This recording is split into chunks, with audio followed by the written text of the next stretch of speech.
I do think we do need to reimagine in society who the leaders and experts are that we need to be listening to.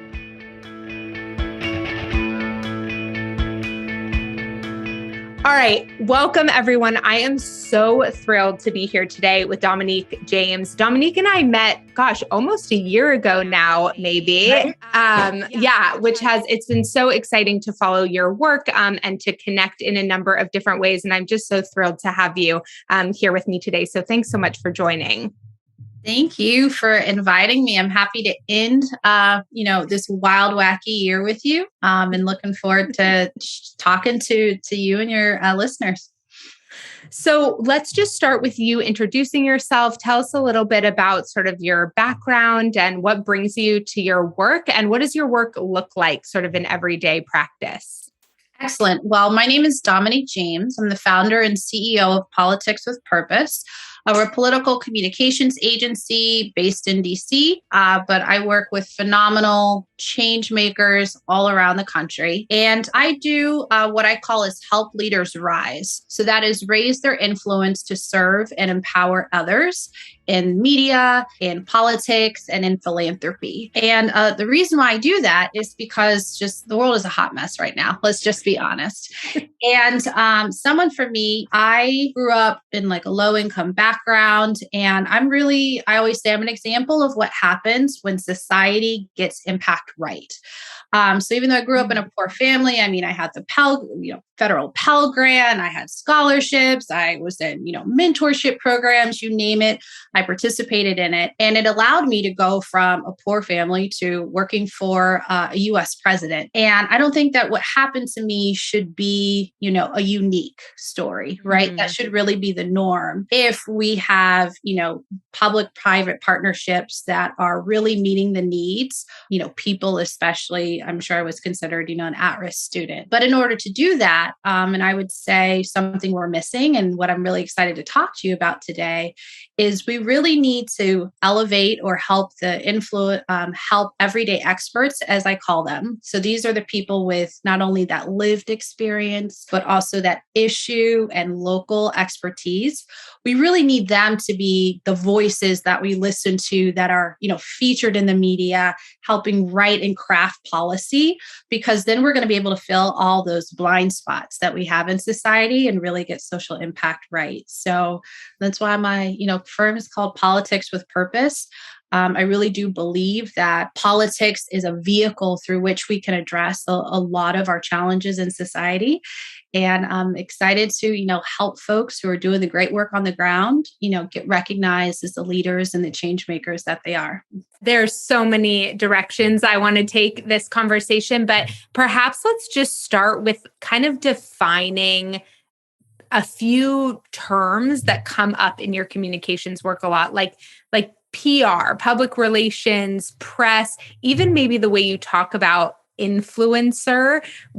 Can you talk us through how you think about those different components, and even maybe take us a step back and say, like, how do we as the everyday sort of consumer of information validate expertise? Where do we look for expertise? How are we learning? Because it sounds to me like a big part of your work is sort of not disrupting how we're learning, but saying, okay, this is where people are really being influenced. And so what are the voices? Who are the voices on that platform?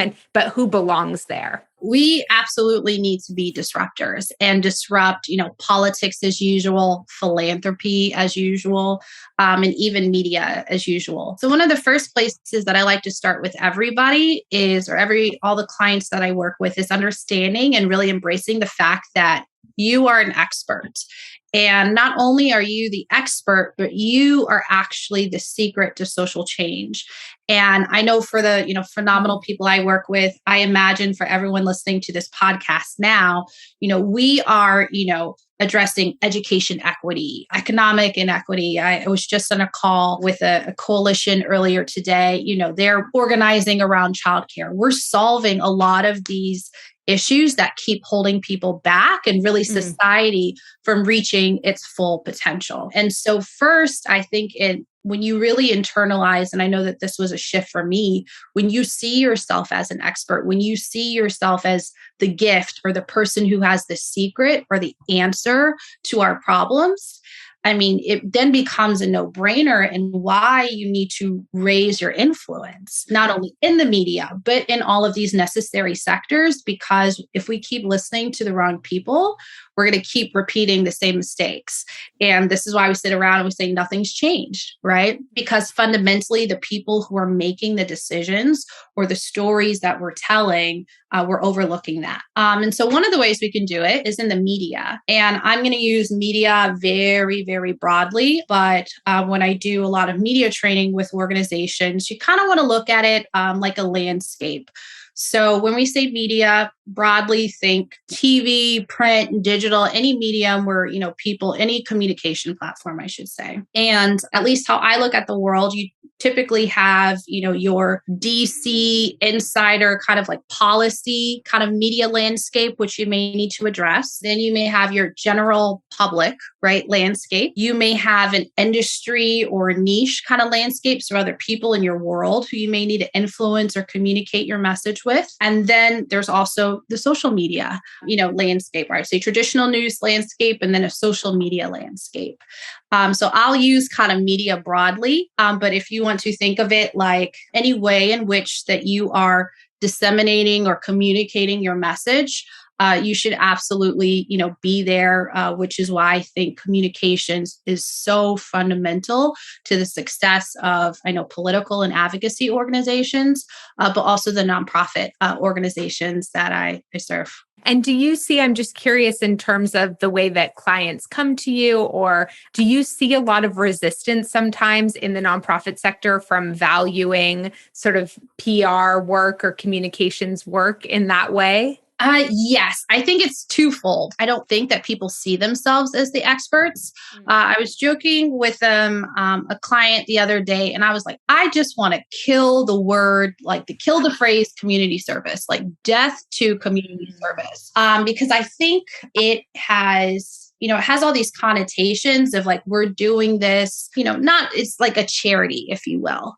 And I think sometimes when you think of your work as like a charity, you lose the intentionality right behind it and the real power and purpose of why this work needs to be done. In the media, a big secret, especially when I'm pitching journalists or stories or activation events, they are always looking for experts. And when I'm sure we'll dive into, how to, tell your story and whatnot, but I can tell you that the world is actually looking for you and your expertise and the work that you do and why it's important. And so, for nonprofit leaders, I think, yes, there is a stigma of, one phrase I always hear people say, I just feel like the best kept secret, or, we're doing the work, but this other, organization got the credit, or, this organization is, so much bigger than us. But we're really doing that one thing that's making a difference. And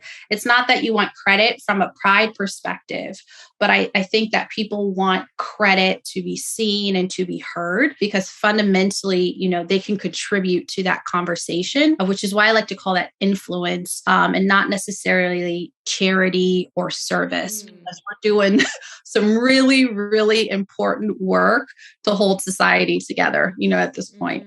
Yeah, I love that. And I also like, if I could get rid of any word, it would probably be charity. Because this is why we're on the podcast together. We're like, just kill it. This is not charity. We are very intentional. Actually, we are doing this with a purpose. Very driven. And we're righting wrongs. I think the thing that's really important about that language, this sort of like community service, charity, it doesn't really acknowledge the reason why we're there, the reason why we have to do this work, that things have been taken away, that people have been disenfranchised, that people have been marginalized by these systems. And I think that can be really problematic too, especially when we talk about, when we're talking about these subjects, but also like volunteerism. It's interesting, like in Reform Judaism, my family is Jewish. There's this term tikkun olam, which is one of the pillars of the sort of cultural practices, and it means repairing the world. And it is kind of the like basis of like community action and social change in that culture. And I go back there a lot because it's like, yes, there are things to be repaired that we've broken, that we've messed up, as humans, maybe not us personally, but sometimes us personally. Right. And so I really like the way you challenge folks to think about the terminology they're using and the implications of that. Again, this is why we're here. And maybe breaking news, maybe this will be a TED talk of mine one day. But, if you really think about it, if society were doing things right, we wouldn't necessarily need a philanthropy industry. Like if we funded education equitably and kids could go to school and get an education and it wasn't dependent on your zip code or all of these other loopholes, we wouldn't need nonprofit organizations that specialize in bridging the gap. Or, if we, housing, and you just pick an issue. And it's like, if we actually did things right, I'm hearing my grandma in my head right now, like do it right the first time, right? We wouldn't have to go back and really do all this patchwork. I really feel that sometimes we take, society, maybe it's low expectations or, intentional negligence with some issues because we're really setting our sights too low. But when you attack an issue head on, and I'm thinking of, some organizations that I have worked with, a phenomenal nonprofit called College to Congress. It provides all expense paid internships for students, for Pell Grant students and other students from underserved communities to intern with a member of Congress. And the reason why this organization provides fully funded internships, so they're covering transportation, housing, clothing stipend, food stipend. Like the students don't have to come here and work a second job. It's so that they can focus fully on this internship experience. And, for those of us who I believe in, hard work, I've had to work 2 and 3 jobs at one point in my life. You really have this trade-off.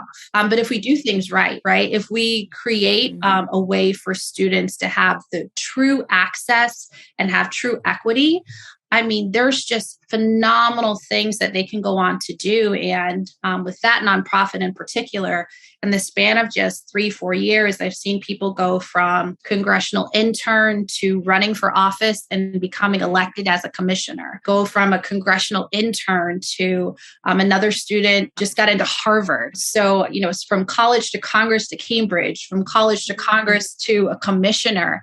And the sky is really the limit, but it all came from solving that true problem and really opening the door, not kind of cracking it, but really opening the door so that people can flourish. And that's been my experience and why I'm so passionate about working with those everyday experts and those change makers who are doing things right. So I want to talk about this everyday expert piece and sort of how it relates to nonprofit leadership and something we often see in nonprofits, particularly when founders are transitioning, but sometimes it happens when just an executive director has been there for a long time, right? One of the big fears around their transition is that everybody knows them and is giving because of them. And so almost to the point where they perhaps have some fear around the way they've leveraged themselves as the everyday expert instead of the organization as the everyday expert. And I think in your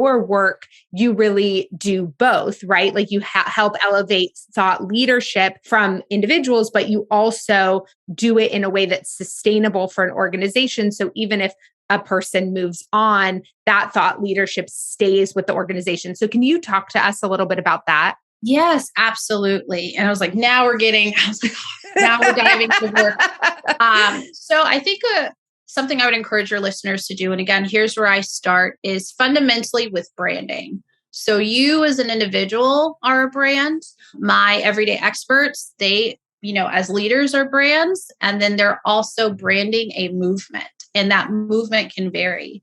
And I think someone who's done this beautifully is a woman named Reshma Shajani. I used to work with her, but for those listeners who may not know her, she's the founder of Girls Who Code. At the time where I was introduced to her, she was a political candidate and then ended up starting Girls Who Code after the race. But I think she beautifully illustrates that because she started Girls Who Code to close the the gender equity gap in tech.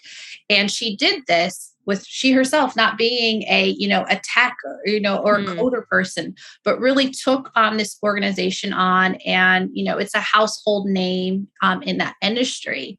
And she's recently transitioned out of the role, and something that I've seen her do now, she's taken on, she's written several books around other issues that are still in that wheelhouse, but fundamental to who she is. So one of her books is called Brave, Not Perfect, right? So it's embracing failure as a key to success. Now I know that she's championing, paid leave and other childcare issues. And it's still within her brand and wheelhouse, but it's no longer associated necessarily with Girls Who Code.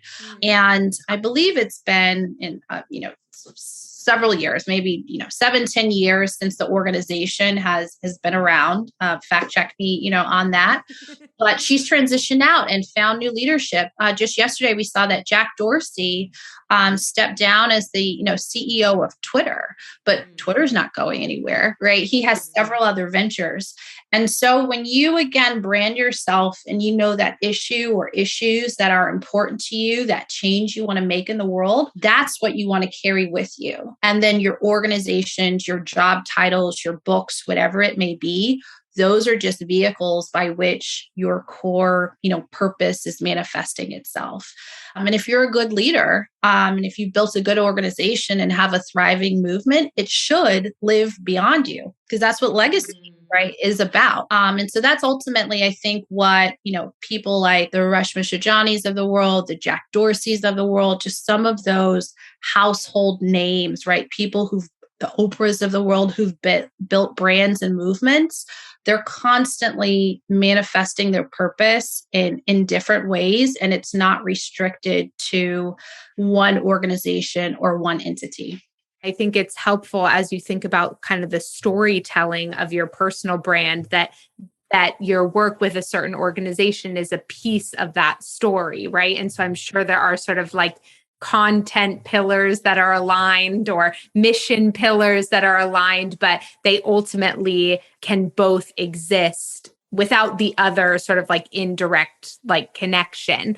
I want to go back to something you said earlier that I'm really curious about, which is, so thinking inside organizations, one of the things that you sort of started off talking about is how often, and I see this too, of course, nonprofit leaders kind of undervalue their expertise. And you and I have talked about this before, just, inside my program, I talk a lot about asset mapping and what are the assets of your organization, and that them as thought leaders and is a huge asset of the organization. I also have seen inside nonprofits leaders sometimes who perhaps think of themselves too much as the expert over the expertise of their staff, who perhaps have other lived experiences more closely related to the work that the organization is doing or in the community where the organization is working. How do you sort of navigate that when you're brought into an organization to sort of create stories or narratives or press around multiple people in an organization where they each hold an expertise that's sort of critically important to the overall narrative? Does my question even make sense? Yeah, a couple of things are coming up for me, and I don't know if it's navigating through your question, but this is probably going to sound like a shameless plug for us. But, when nonprofit organizations, when many companies go through hard times, I always hear that, the first people to get cut are normally the salespeople, the communications, people. And I think that's completely ridiculous because in my philosophy, I believe that money and media are the two things that you need. I always tell my clients that's the gas in the car. And so when it comes to first, valuing expertise. I think a lot of nonprofit organizations get stuck doing the work or the program, which is so important. But then you get stuck in being the best kept secret because you're not telling the story about why your work matters, the lives that you're changing, et cetera. So in my opinion, I would say let's prioritize like money and media because it will give you that fuel to continue to sustain your programs. So with that being said, I think how I've seen organizations kind of navigate their staff expertise, or what I think your question's asking are, is, do CEOs take on too much when they should lean on other people, other staff and their expertise to do the work? Is that kind of what your question's getting to? The thing that you said at the very beginning was around how critical it is that specific voices are heard when we're learning about different issues, and that those voices are the folks who have either been most impacted by the issue we're learning about, or are in closest proximity, or, I think that can look a number of different ways, but I really hear in your work this desire for like narratives to be centered around people who are the closest to the issue we're trying to solve. And sometimes when you look at nonprofit leadership, there is a gap between sort of the expertise or the lived experience of the problem you're solving and the expertise of the people running the organization. And so I'm sort of trying to flesh out, like, how do we see that a lot with white leaders, particularly, right? Working in communities of people of color, Black, Brown, Asian, Indigenous. And so what is the role, or how do we hold organizations accountable and give them some next steps around how do you elevate the voices of your different staff members who have lived experiences that actually make them the everyday expert on this issue, perhaps even more than you, executive director? Yeah, I think first and foremost, and this goes for everybody, I think you need to like look in the mirror, and like we all just need to have some honesty and challenge our way of thinking and saying like, am I really the best person, right, to carry this message? And if not, who is that person? And I think a real example is something I hear in politics a lot. In progressive politics, it's a stereotype where people will say Democrats are awful messengers, right? Or they just are not good at messaging. And I'm like, well, it's a no-brainer, guys, because while we have phenomenally talented, good-willed people who are great at what they do, if you haven't lived this experience, you can't talk about it with the kind of color and clarity and authenticity necessary for somebody to know, hear, and understand that you know exactly what they're going through. And that's, I'm not, picking political sides or anything, but when you really look at, okay, if we're, we keep doing this playbook, right? We keep having the same people and staff, but we're not moving the needle, right? That's where that internal work needs to happen. And so that's where you first have to be honest. And that's whether you are, a white executive, a purple executive, it does not matter, right? Are you really the person who has that clarity and authenticity with the work? Now, it doesn't mean you have to have that 100% lived experience. Again, in the case of, Areshma, like she wasn't a coder, right, operating in this tech space, but she was exceptionally well versed in like gender issues, equity issues, and the economic significance of having, a generation of girls enter the sector with jobs that start at, in many cases, $100,000. You are fundamentally changing the financial trajectory of family. And so I know that was the core driver in a lot of this work. And she obviously had a background that could connect in different ways to that experience. But you should absolutely, and I think this is where, when you're an honest leader and a humble leader, this is where I believe it becomes easy then to empower those people who can carry the message so much further than you can. And I see this trend in social media a lot. One of my, in addition to my role, I'm also a advisor to BuzzFeed's, a political advisor to BuzzFeed's digital team. And something we talk about regularly when we're sitting down with, political candidates, advocacy organizations, public affairs groups is like the importance of this micro influencer. And in this crowded communication space, especially in the internet, when, disinformation is at an all-time high, people are filtering out information and they're looking for someone to trust. And so brands, I think, look to BuzzFeed because they know that like you have a pulse on culture and society and, digital, and you're a way more effective messenger than I could ever be.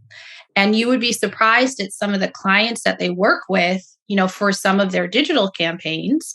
And, BuzzFeed is the one carrying their message, but it lands with the people it needs to land with. And there's no ego in that in the corporate space. But somehow in this kind of social justice, goodwill, do-gooder space, I wonder where egos, right, come into play, where you actually want the credit or you want to be the face.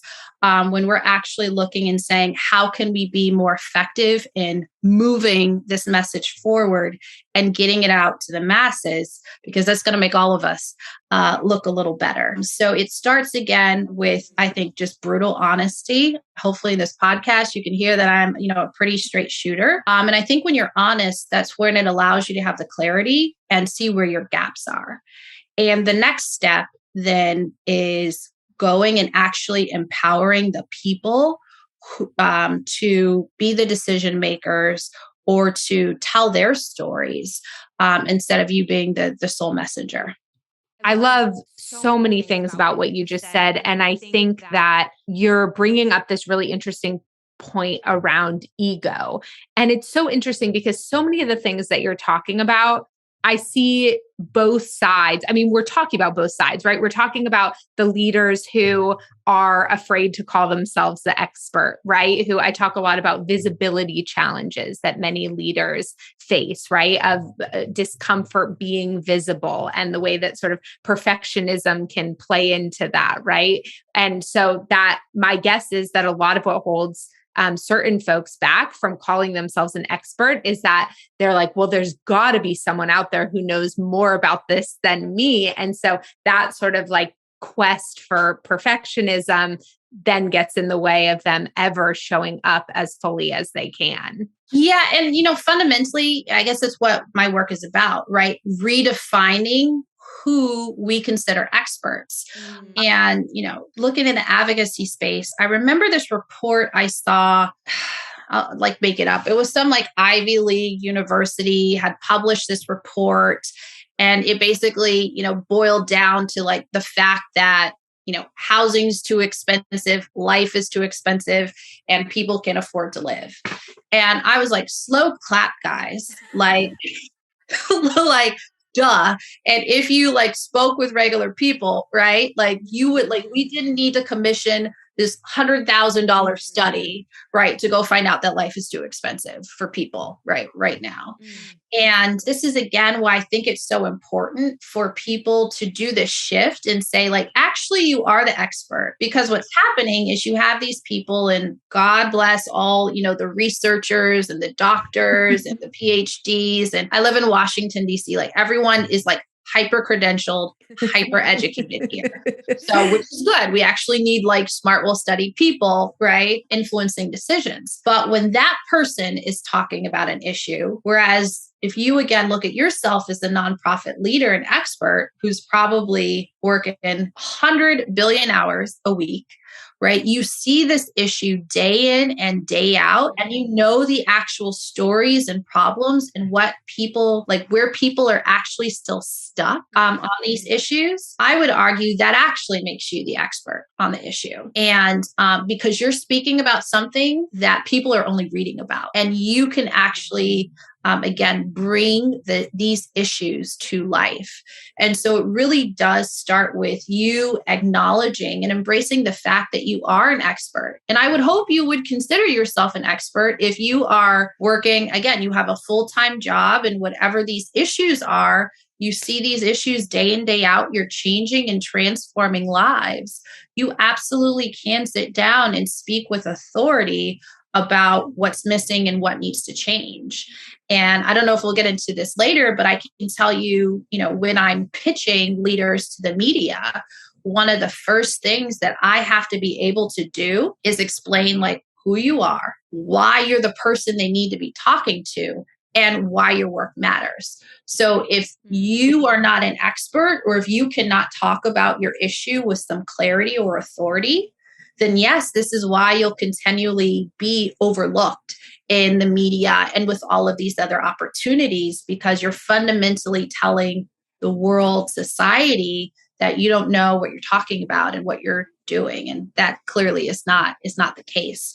So it again starts with that shift. And I do think we do need to reimagine in society who the leaders and experts are that we need to be listening to. I think I'm so glad we went back there, because I think what you're talking about is so, so, so important. And one of the challenges inside the nonprofit sector here in particular, I think, is the fact that so much hasn't really been professionalized in a way that it has in other sectors. And there's stigma sometimes around nonprofit employment. I mean, I heard so much throughout my career. Oh, Mallory, like, why don't you go work at Google like so-and-so? You're so capable, all this stuff. And I was like, what do you think I'm doing over here? And I just think there tends to be, and some of this is rooted right in the history of the nonprofit sector, that it was sort of a way in many ways to get women out of the workforce post World War II, right? So that the men could go and reclaim their jobs. And so it was sort of this third sector emergence that felt, I don't want to say disposable, but felt less professionalized, less institutionalized. And I think what you're saying is really important, because I sort of see this both and here, right? This like, no, you don't need to go get like a postdoc to be an expert in something, right? Or maybe you do in a particular field because like I shouldn't be giving certain information out. But it's not the only way to be an expert. And I think I have such respect for your work, because I see the way you're elevating leaders to own their expertise, and you're disrupting the overall system to say, we need to think about experts differently. And so talk to me a little bit about how you pitch media that you feel like is really different from perhaps how other PR folks are pitching the media in terms of the kind of credentials or experiences that you're really elevating when you go after those spots. I want to add one quick thing to what you said. I've heard this before, and you can obviously speak with more clarity, but I heard that like nonprofit is really a tax status. Like you are actually the owner of a business. And after I shared that with one of my nonprofit leaders, she actually changed her, from president or executive director to like president and CEO, because she mentally wanted to embrace the fact that I'm actually building a business. And when you shift from, again, we're killing the word charity on your show. So if you shift from, I'm doing a charity, it's kind of like community service in my free time, to actually like, no, I have a business that has employees, we have sales goals, we have a communication plan. When you really professionalize it, it fundamentally changes how you operate. And I believe, especially as an entrepreneur, even though my vehicle is communications, like I'm not wasting time, right? I am always about my business all day, every day. And so I just want to touch on that, because I actually think it's such an important, like we need to value our work and shift how the industry looks and operates. And I would also say that there's nonprofits that make have millions of dollars, completely massive organizations. And so when we take on that abundance mindset of what's possible in the work that we're doing, like it should be the norm to have 10 million, 10 million, 100 million, whatever, the size of the nonprofit organization, if you build your business that way.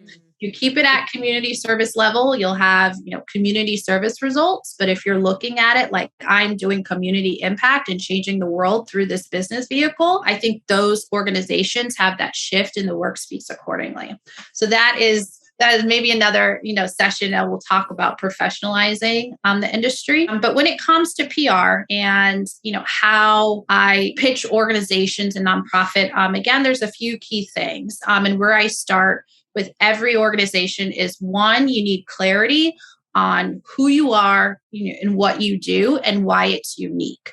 So in the sea of nonprofits, in whatever the issue is of K through 12 education, of economic empowerment, today happens to be Giving Tuesday, right? Every organization, is asking for money right now. What makes you different and what makes you unique?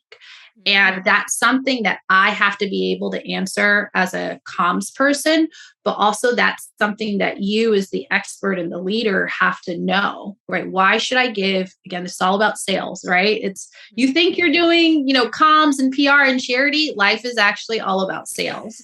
And so I need to be able to know and sell what makes you bigger, better, faster, unique than the competition. After that, the second way in which I just, distinguish organizations that I work with, and this is really my sweet spot because it's anchored in my lived experience, is I'm always trying to find, okay, well, what makes you that everyday expert? So where can I match your professional expertise with either your lived experience or that issue expertise? So I'm thinking of an organization now. I have a nonprofit, a client that works with at-risk Black and brown teen girls in middle school and high school. And in particular, this nonprofit leader was raised she's the daughter of teen parents. And so it's this nice full circle moment whenever, I pitch her to the media, because I'm able to say, not only is she the leader of this organization that is helping, at-risk Black and brown girls reach their full potential,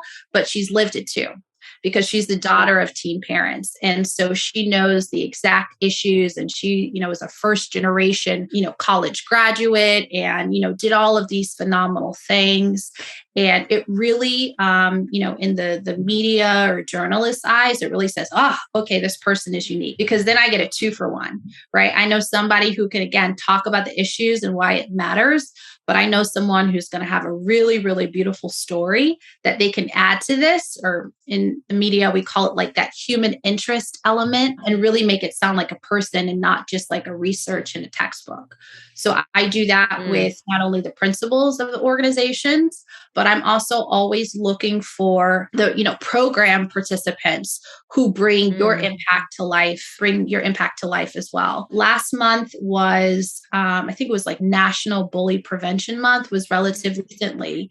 And so I'm looking again through a curriculum and saying, okay, do we have anyone who's, overcome bullying or taken on these issues and can really bring it to life as well, or whatever, right? Whatever, that issue is, I'm always saying, okay, how can we bring this story to life and really put everything in a really nice package, one-stop shop for media and journalists. So that's a little crash course in how PR works behind the scenes, but ultimately it's about sales. I don't know if that'll put more people in PR or scare them away, but I'm just a professional salesperson for good. And social justice is what I do. Okay, I want to ask you 2 maybe specific questions about what you just shared. So one is, when you're thinking about the publication that you're pitching to, what is your process of kind of figuring out the right alignment in terms of the organization in that publication? Are you always going okay, we want Forbes and Harvard Business Review and things like that? Or how should nonprofits think through, where's the right place for them to be seen? Another great question. And now you thought you got a comms person, but you really have a salesperson, because this is where I encourage my organizations to be really strategic. Or I should say, I'm really strategic in how I build out their communications plans. I personally don't believe there's a place for vanity and PR. And I've had organizations featured in Fortune and Time Magazine and New York Times, major publications, top publications in the world. I love it. They deserve it, especially when they're local, community nonprofits who never even, imagined, that is possible. And it's okay, you're in Time Magazine today. Great. Now let's leverage it. But anyway, so there's definitely a place for the big name, high visibility publications. But where I actually like to start, and this is where I think strategy is so important, and where I think you and I are really aligned in how you do your Power Partners formula, because you got to get like crystal clear in like what your organizational goals are and like who you actually need to talk to. And that's where you're able to filter out all of the clutter and the noise. Because if our goal is to thinking of an organization, another client I have that works with parents. So if they have a goal where they're doing, I don't know, a membership drive or, you know, an advocacy initiative and they want to recruit parents, then that's going to give me some direction on the kind of publications, outlets, even media attack, even the content, right, that I need to create, because I'm ultimately thinking about my customer, who is parents at the end of the day. When I'm, you know, thinking about, okay, we want to do some thought leadership and get in touch with potential funders, I need to go find the publications that these those decision makers are reading.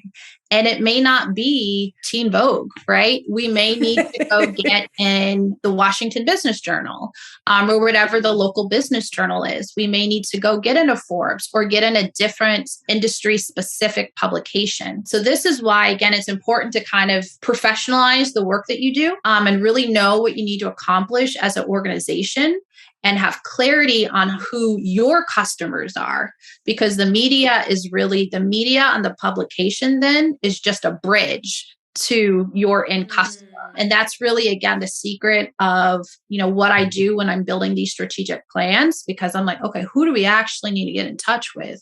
Who do we need to reach, whether it's in the media, on social media, and then go find those decision makers and create content for them. I love what you're saying. And I know we're almost out of time, so I will move on to our, I know it's just flying.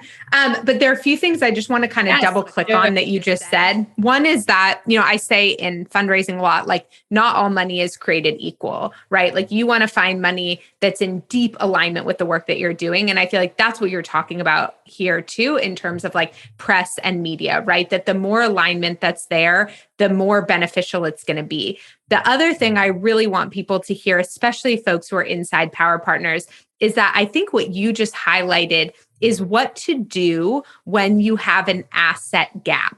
So inside Power Partners, right, I have people asset map all of the different assets associated with their organization. And I walk them through this process of funder lenses. So they understand all the different things that funders are looking for and how those align with different assets that they hold. And what I think you just said that is brilliant is, let's say you're an organization really struggling to create relationships with a certain type of corporate department, whether it's a corporate social responsibility department or the marketing department or the foundation, for example. And you see that you have a certain amount of assets, but something big is really missing there. That's where I think this strategic PR and media can really come into place with an expert like you, is to build out that asset line to create a really clear bridge to then be able to go to the funders and highlight that piece of media, or you're getting in front of them organically. So I just think that's such a brilliant and fairly easy, when you think about asset building from an organizational perspective, a fairly easy way to help strengthen the offer that you're putting in front of different types of funders. Now you're ready to take my job, but you absolutely, we're so aligned. And in some of my group programs where I teach, you know, organizations how to do this, where they don't have the capacity necessarily to hire a full-time comps person, some of this you can actually do on your own, but it absolutely gets down to asset mapping and creating that gap, just as you said, of understanding what you bring to the table, who needs to hear that. I don't know if you've done the math, but this just inspired me as I heard you talking about your program. I'm sure you have a phenomenally high success rate in terms of your pitching and development asks. And it's because you've done all of this strategy on the upfront side. And I'm sure your funders are like, oh my God, we've been looking, for someone like you. I do some fundraising in my firm as well. And I'm connecting, funders to aligned organizations. So like, oh my God, this is really a no-brainer. And now I'm inspired to kind of look at my, pitch success rate. I imagine it's really high because I just have that clarity going in. Like I know the publication, the reporter, like what moves them, what they like to talk about. And I know exactly what makes my organization unique, why my everyday expert is the exact person that they need to talk to. And it just feels very effortless, but also it feels really good to actually pitch that story because I know this is something that we absolutely need to be talking about. And that's something that journalists and media professionals tell me all the time, like, oh my God, this is great. This is exactly what I was looking for. And, one of the few things that I say to them is just like, thank you for helping elevate this story and tell this issue. We have been trying to do this, or this organization has been trying to highlight this specific problem. So it just becomes a, common sense, really effortless sale, if you will. And that's, fundamentally what our work is about. I love that. And I think just to like drive it all the way home, what we're both starting with is alignment. In fundraising, so often what happens is people start with the money first. They're like, tell me about all your wealthy friends. It's like, wrong question, right? It's like, that's why you've heard crickets on your board for 5 years, right? But when you start with alignment, you're right. You're having those conversations where it's just clicking. It's so easy. It feels so good, right? And it's like, you're doing the same thing. You're not saying, what's the most watched TV station, or like, but I'm sure you have people who come to you and they're like, I want to be in Forbes and I want to be in this and I want to be in that. Right. And so, but it's like, why? Like, where is the alignment? And if you actually start with alignment instead of the things that make us sort of satisfy those ego pieces or feel like the shortcuts, right? Or the old school way of doing things. I mean, I think that's the other thing, right? Like you are disrupting this industry by saying there have been some old school ways of doing this, and having the same voices just getting regurgitated on these same platforms all the time is just leading to the same problem, which is exactly sort of what I've been saying in fundraising. So we could literally talk all day. Follow-up podcast. Yeah. Out of time. Yeah. Yes. Please tell everyone where they can find you, where they can learn about these courses, how they can work with you. And then this is an optional question for you because I know you work with a lot of nonprofits, but I invite folks to share about a nonprofit that's near and dear to their heart if they want to have folks go and check one out. But as someone who works with many, I always sort of give the out. I'll start with that question first. If it's, haven't caught on, I definitely do everything with a sense of purpose in my business, but also alignment. And as I shared, there's just so many stories that live within me, so many experiences that I have that when I, represent organizations, it's really effortless for me because I can not only pull back on that lived experience and tell this story authentically, but I know we're connecting over some shared issues as well. So I don't want to shout out a specific nonprofit, but I will say that the work that I do, again, comes from my story. So I have worked on ballot initiatives surrounding community safety and public safety. I have a relative who has had over 20 interactions with the police, all before the age of 30. And so just seeing that play out, firsthand has really challenged how I think and view about public safety. I have an organization, again, that works with at-risk, girls. You heard me share about them before. And, talking about the importance of mentorship and self-confidence, especially in those middle school ages. I also went to all women's college. So it's really, I align there. You heard me share about receiving the federal Pell Grant and how that was transformative in my life, but also receiving a full ride scholarship to go to school. And it was actually from an outside foundation. And I wouldn't have been able to attend Spelman had it not been for that scholarship. And really the financial burden and freedom that it gave me to focus on school and academics and not just survival. When you get rid of that burden, it unlocks so much potential in people. So that's why I'm passionate about, issues like that. I could go on and on. Now I'm passionate about families. I have 3 nieces. I am like, parents have put the world on their backs, through this pandemic. Caregiving, more recently, now that I have older relatives, that's something that I'm very acutely aware of, and how, I read a lot of stories now about, it's the great resignation and people aren't going back to work. Again, I'm sitting here like, well, no, duh, guys, because, they had to work, they had to take care of their relatives for a year and a half. And it fundamentally changed their lifestyle. And so they just can't plug back into the matrix. But it's a no-brainer, right? And they're not going to do it for pennies either, because their lives have changed and the financial responsibilities within their family have changed. So lots of phenomenal organizations. I'd love to, talk with some of your members and see what aligns.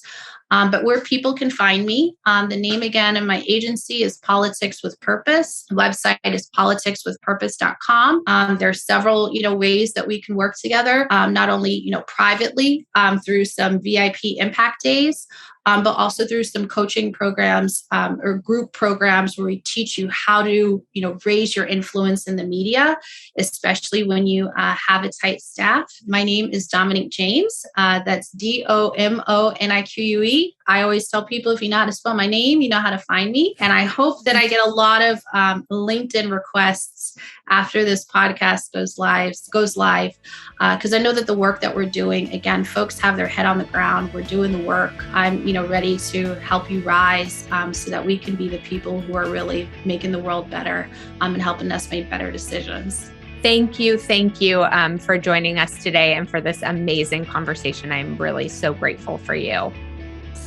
Thank you. Talk soon.